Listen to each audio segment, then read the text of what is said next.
अस्सलाम वालेकुम आदाब। जितने भी मेरे फेसबुक फ्रेंड हैं या यूट्यूब के, वो ठीक होंगे तो अल्लाह करे ठीक रहें। तो एक वीडियो, अभी मैं गाड़ी में बैठा हुआ था तो एक रजौरी जीएमसी के पास एक एक्सीडेंट हुआ है बाइक का। तो अर्ली टाइम्स न्यूज़ का एक चैनल है जिसने कोई 5 घंटे पहले चढ़ाई हुई थी। तो वो वीडियो आप देखें, सीसीटीवी फुटेज में लगाऊंगा तो उसके बाद मैं डिस्कस करता हूँ आज की नई जनरेशन पे। ये देखना ये देख, दिख रहा है वो टायर के नीचे आ गया वो। तो आपने हर एक्सीडेंट का लाइव वो देख लिया वीडियो के अंदर, तो वो तो बता दिया होगा कैसे एक्सीडेंट हुआ है। तो मेरा मकसद ये है कि आखिर जो जुर्म है या गलती कहाँ पे होती है। अगर हम ये कहें कि भाई ट्रैफिक पुलिस हर तरफ ध्यान रखेगी, तो ट्रैफिक पुलिस का काम है कि जब कोई एक्सीडेंट हो जाता है, उनके सामने से टेम्पू 10 सवारियां होती हैं और 20, 22, 23, 24 सवारियां भरी हुई उनके पास से गुजरती हैं, उनका कोई लेना देना नहीं है। जब कई घरों के चिराग बुझ जाते हैं, एक्सीडेंट हो जाता है, उस वक्त आपको हर मोड़ पे, हर चौराहे पे, हर चौक पे वो खड़े नजर आएंगे, सिर्फ चंद दिनों के लिए, जब तक वो खून ख़त्म होना हो जाता। जब थोड़ी सी बात, थोड़ा सा गम लोगों का ख़त्म होता है या गुस्सा ख़त्म होता है, उस वक्त वही कंडीशन होती है, वही रूटीन होती है। तो मेरा कहने का मकसद ये है कि ख़ासकर उन पेरेंट्स के लिए जिनके नौजवान, जिनके पास गाड़ियाँ दी हुई हैं, ख़ासकर 25 से नीचे वाले जो रेंज के हैं। ये जो एक्सीडेंट हुआ है ये श्रीनगर के कोई स्टूडेंट बीएससी के बताए गए हैं जिनका ये एक्सीडेंट हुआ है। पहला नंबर तो यहाँ पर एक स्पीड ब्रेकर होना चाहिए था कि ताकि जो भी स्पीड से कम उस स्पीड ब्रेकर को देख के वो रुक जाए। यहाँ पर कोई पैदल भी लोग क्रॉस कर सकते हैं। तो खैर उस बात को छोड़ो, हम क्या कहेंगे, इस वक्त क्या हालात हैं। लेकिन इस्लाम में भी है, या इस्लामी नुक्ता नज़र से देखा जाए तो अपनी जान बचाना खुद फ़र्ज़ है।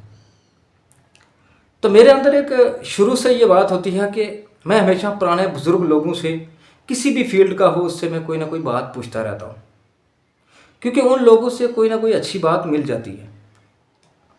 तो जिस अदारे के अंदर मैं काम कर रहा हूँ, तो वहाँ पे एक मोस्ट सीनियर, मतलब बुज़ुर्ग टाइप के एक उस्ताद हैं, ड्राइवर, वार्ड नंबर 10 के। तो ऐसे एक दिन मेरी डिस्कस हुई, तो मैंने उनसे बात की कि हर एक ड्राइवर से मैंने पूछा ड्राइवरी के बारे में कि ड्राइवरी अच्छी कैसी होनी चाहिए, अपनी अपनी राय पेश की, लेकिन मैं मुतमईन नहीं हुआ। तो ये बाखुदा हकीकत बता रहा हूँ। तो उस बुज़ुर्ग ने मैंने बुज़ुर्ग को कहा कि एक ही लफ्ज़ में मुझे बताना कि सबसे बेहतरीन उस्ताद जो ड्राइवर है गाड़ी का, वो कौन होता है और कैसा होता है। तो मुझे एक ही लफ्ज़ बताना कि जिसमें मैं राज़ी हो जाऊँ। तो उस बुज़ुर्ग ने कहा कि भाई आपने क्या ड्राइवरी पढ़ाने को छोड़ के ड्राइवरी इस्तेमाल कर ली है। तो मैंने हंस के मजाक में कहा कि भाई 2014 के बाद तो आप लोग हमसे अच्छे हो, क्योंकि ना तो आपने पेरेंट को फ़ोन करना, बच्चों की ओट पुट बतानी, ना पीटीएम के दिन सिरदर्दी लेनी, ना बहस करनी पेरेंट से, आराम से गाड़ी चलानी और महीने की तनख्वाह ले लेनी। क्योंकि जो उम्मीदें लेकर हम लोगों ने डिग्रियां की थी या नई जनरेशन ने की थी, तो वो उम्मीदें ख़त्म हो गई हैं। एक वक्त था जम्मू कश्मीर के अंदर, मतलब 95% जो पढ़े लिखे नौजवान थे, डिग्री होल्डर, उनको यकीन था कि हमें गवर्नमेंट जॉब मिलेगा। लेकिन 2014 के बाद आज वो चीज़ 1 या 2% पे आ गई है। और आपने देखा होगा कि ग्रेजुएशन करने के बाद सभी जो लोग हैं, या 12th करने के बाद प्रोफेशनल डिग्रियां करने पे चले गए हैं। बहुत कम है ऐसे जो पीजी डिग्री या आगे हायर एजुकेशन के लिए जा रहे हैं, क्योंकि उन्हें पता है हमारा फ्यूचर आगे क्या है, मुस्तकबिल क्या है, अगर यही हालात रहे रियासत के। तो बहरहाल मुश्किल के बाद आसानी भी आती है, आजमाइश होती है, हर एक इंसान पे इम्तहान होता है। तो मैंने कहा ऐसा नहीं है, چلو ڈرائیوری زندگی میں سیکھ لینی چاہیے، لیکن میں ویسے پوچھنا چاہتا ہوں کہ اچھا ڈرائیور، جو بہترین ڈرائیور ہے، وہ کون ہوتا ہے اور کس کو کہا جاتا ہے؟ تو انہوں نے کہا کہ میری نظر میں جہاں تک میری سوچ ہے، اس بزرگ ڈرائیور نے کہا کہ بہترین ڈرائیور وہ ہے کہ وہ یہ سوچے کہ ہر آگے سے آنے والا جو ڈرائیور ہے وہ پاگل ہوگا، وہ مینٹل ہوگا، وہ رانگ نمبر پہ چل سکتا ہے، تو وہ بہترین ڈرائیور ہوگا۔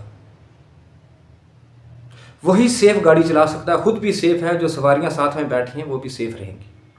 اور جو یہ چیز لے کر چلے گا کہ ہاں ہم ہی ہم ہیں تو کیا تم ہو، میں ہوں دیکھی جائے گا آگے کیا ہوتا ہے، تو وہ ڈرائیور بہترین ڈرائیور نہیں ہوتا۔ تو یہ بات مجھے بہترین لگی کہ جو چیز یہ لے کر سوچ کر چلے گا کہ ہر آگے آنے والا جو ہے وہ پاگل ہو سکتا ہے، وہ رانگ سائڈ پہ ہو سکتا ہے، تو اگر میں اپنی راستے پہ صحیح طریقے سے چلتا ہوں گا تو شاید جو آگے سے غلط آ رہا ہے تو میں اپنے آپ کو کنٹرول کر لوں، میں بچ جاؤں۔ اگر دونوں طرف سے برابر غلطی ہوگی تو ایکسیڈنٹ ہوگا۔ ابھی سی سی ٹی وی فوٹیج کے اندر آپ نے دیکھا کہ وہ نوجوان جو تھے وہ کتنی فاسٹ چل رہے تھے، جبکہ ان کے پتہ تھا کہ یہاں پہ کراسنگ ہے، تو وہ بھی غلط آ رہے تھے، تو ٹھپر والا بھی غلط آ رہا تھا، وہاں پر حادثہ ہو گیا۔ اب مرنے والے موت برحق ہے، مرنے والے تو چلے گئے، لیکن پیچھے درد ماں باپ کے لیے چھوڑ گئے، خاص کر ماں کے لیے۔ جب تک وہ زندہ رہے گی وہ درد، وہ تکلیف، وہ عالم قیامت برپا کرتا رہے گا ان پہ۔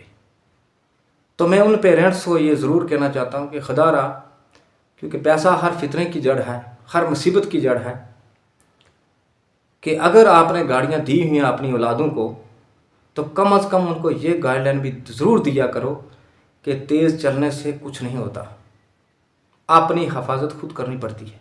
آئے روز جتنے بھی حادثات ہوئے ہیں، ایکسیڈنٹ ہوئے ہیں، آپ نے دیکھا کسی بزرگ نے 40 سے ابو نے کسی نے کوئی ایکسیڈنٹ کیا ہو، کچھ ایک دو حادثہ ہوگا جو کہیں پہ گاڑی کی بریک فیل ہوگی، ورنہ جتنے بھی ایکسیڈنٹ ہو رہے ہیں موت کے منہ میں جا رہے ہیں، جاں بحق ہو رہے ہیں، جائے واردات پہ، سب نوجوان کر رہے ہیں۔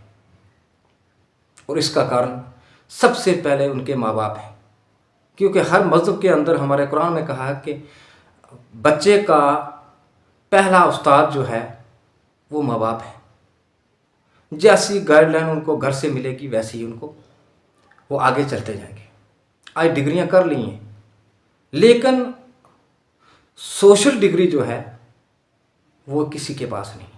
ہر آدمی دوڑ دھوپ میں لگا ہوا، بس میں آگے جاؤں، میں آگے جاؤں۔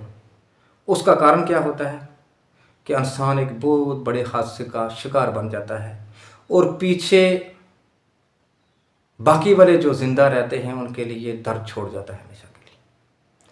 تو میرا مقصد یہی تھا ایک مارل لیسن دینے کے، خدا را اپنی اولادوں کو تھوڑا سا کنٹرول میں رکھیں، تھوڑا سا سمجھانے کی کوشش کریں کہ کیسے چلنا ہے زندگی میں آگے، تاکہ آئے روز یہ ایسے حادثات نہ ہوں۔ اس ویڈیو کو زیادہ سے زیادہ شیئر کرنا۔ اوکے، اللہ حافظ۔